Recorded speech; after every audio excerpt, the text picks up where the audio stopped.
Ну вот и опять совершенно неожиданно к нам подкралась новогодняя пора. А значит, впереди новогодние каникулы, которые приятнее всего проводить за игрой в редкие настолки. Поэтому самое время для новогодней прокачки настольной игры. Всем 8 бит, я Роман Шабанов. Скорее ставьте лайк этому видео, а я расскажу вам, как создать своими руками настольную игру «Астерикс и тайна Менгиров» 1990 года выпуска. Погнали! Клянусь Тефтатом!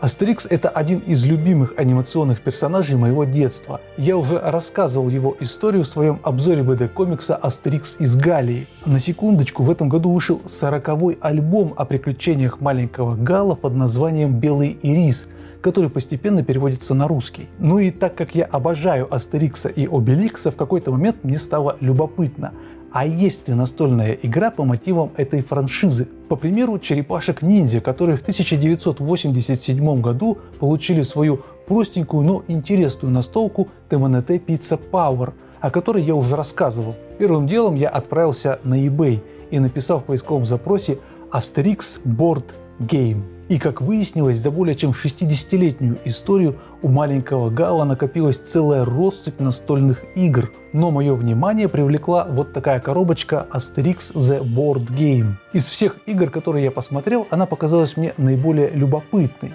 Поэтому сегодня я расскажу вам, как распечатать ее в домашних условиях и поиграть с родственниками или друзьями. Забегая вперед, скажу, что ссылку на PDF-файлы, необходимые для печати этой настольной игры, я разместил в описании к видео, причем совершенно бесплатно. Новый год все-таки.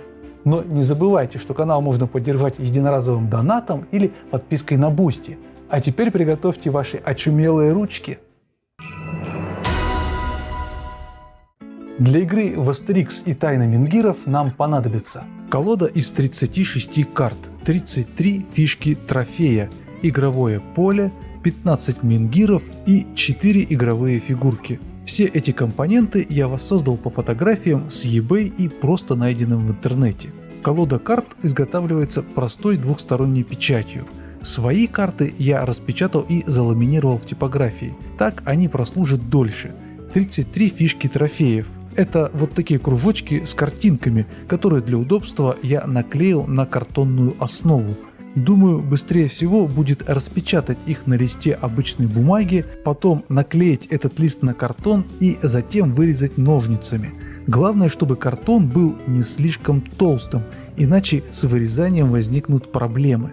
Игровое поле. По сути, это большая иллюстрация размером примерно 30 на 30 сантиметров. Поле пришлось полностью перерисовать, так как фото с ним были очень низкого разрешения.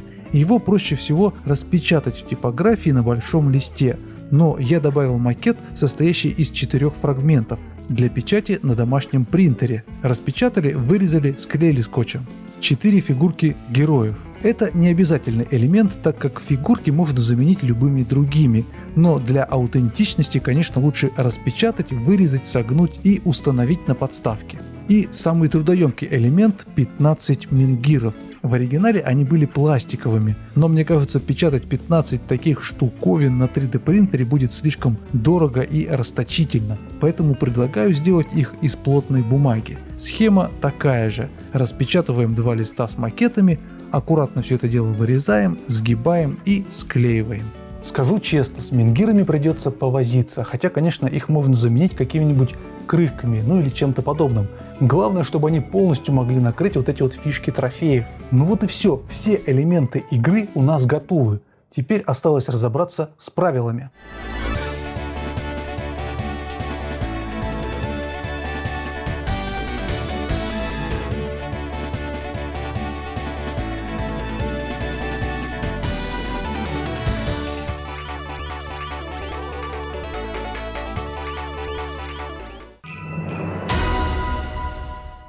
На столе мы раскладываем игровое поле, на котором размещаем 33 фишки трофеев. Из них по 3 римских шлема мы кладем на каждый из римских лагерей. В центре на 3 банкетных стола мы раскладываем по 3, 2 и 1 жареному кабану, соответственно. Они используются в финальной гонке. Оставшиеся фишки трофеев мы переворачиваем, перемешиваем и размещаем под 15 мингирами. То есть никто из игроков не должен знать, какой из трофеев скрывают мингиры. Фишки игроков мы устанавливаем в гальской деревне. Теперь перетасовываем колоду карт и раздаем каждому игроку по 3 штуки на руки. Скрывать карты от соперников совершенно не обязательно. Оставшуюся колоду кладем рядом с полем. Первый игрок выбирает карту хода, кладет ее в сброс и делает ровно столько шагов, сколько на ней написано. Каждая каменная плитка, деревня или римский лагерь считаются как одна клетка. Ходить можно в любую сторону. Остановившись в римском лагере, игрок просто берет из него 1 шлем. Игрок, остановившийся в гальской деревне, может украсть 1 трофей-шлем у любого другого игрока. Если мы остановились у мингира, то следует его поднять и забрать трофей себе. Если трофея нет, то игрок обязан положить под мингир 1 из своих трофеев. Теперь о различиях между картами хода. Карта с Астериксом и Обеликсом означает, что мы делаем столько шагов, сколько на ней написано.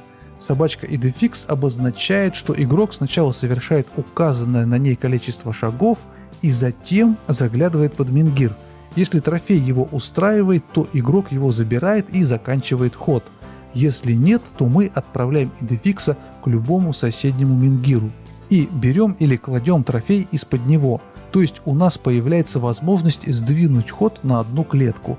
При этом в финальной гонке Идефикс работает как обычная карта. И последний вид карт – котел с волшебным зельем. По сути, это карта двойного хода.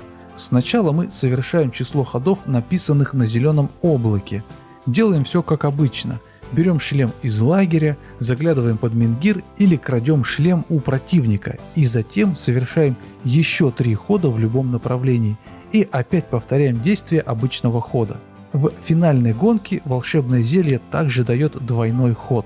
И вот так игроки совершают ходы. В начале хода игрок сбрасывает карту, в конце хода берет новую из колоды.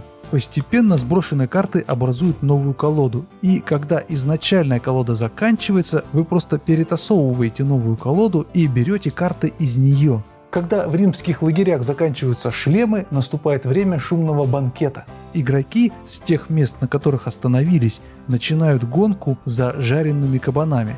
Теперь вы просто ходите по клеткам. Собирать или скидывать трофеи нельзя. Двигаться нужно в центр поля.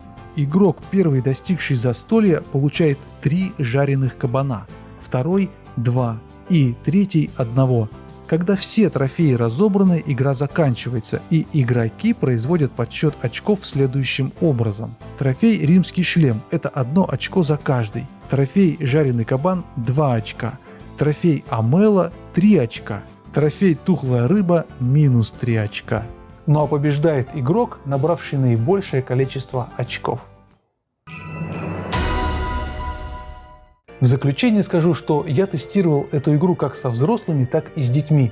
Играть в нее просто и интересно. Здесь есть дух соперничества и можно делать подлянки, воруя шлемы. Плюс идет развитие памяти, потому что вы пытаетесь запомнить, какой трофей лежит под мингиром. И, конечно, необычный финал, когда игра вдруг превращается в гонку. Думаю, Астерикс и тайны мингиров будет интересно как заядлым настольщикам, так и новичкам. В каком-то смысле это погружение в мир настольных игр начала 90-х годов. Так что смело скачивайте макеты по ссылке, вырезайте и играйте. Также не забудьте поставить лайк, подписаться на канал, вступайте в группу ВКонтакте и, конечно, буду благодарен, если поддержите меня на сервисе Boosty. Любая поддержка важна для развития канала. На этом у меня все. Увидимся в 2024 году. Ну или какой там у вас год, 2025 или 2026, к сожалению, я не знаю. Все, ухожу.